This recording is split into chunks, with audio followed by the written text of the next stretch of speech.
Welcome back to my channel. আবার চলে এসেছি একটা ঝকঝকে তকতকে স্যানিটাইজার ব্লগ নিয়ে। আমার এবং আমার পরিবারের তরফ থেকে শুভ নববর্ষ। নববর্ষ উপলক্ষে আজকে একটু চিংড়ি মাছের মালাইকারি করছি, সেই রেসিপিটা আমি তোমাদের সাথে শেয়ার করব।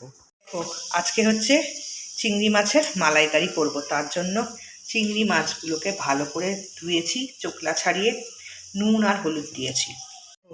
কড়াইতে তেল গরম করে চিংড়ি মাছগুলো আস্তে আস্তে ছাড়ছি। মশলা হিসেবে গ্রাইন্ডারে গ্রাইন্ড করেছি হচ্ছে পোস্ত, একটা পেঁয়াজ, টমেটো আর 4-5টা লঙ্কা। তোমরা বেশি ঝাল খেলে বেশি নিতে পারো।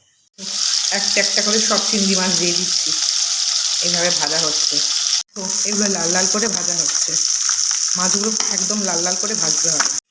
এই মিশ্রণটা এবার দিয়ে দিয়েছি রান্নার মধ্যে, মানে মাছের যেটা। এবারে একটু করে নুন আর হলুদ দেবো, আন্দাজ মতো নুন আর হলুদ দিয়েছি। নুন আর হলুদটা কিন্তু আপনাদের আন্দাজ মতো দেবেন। দিয়ে এবার এটাকে ভালো করে একটু কষাবো মশলাটাকে।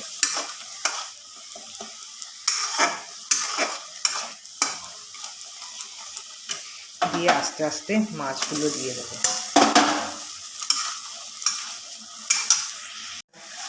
পরিমাণ মতো একটু জল দিয়ে দেবো।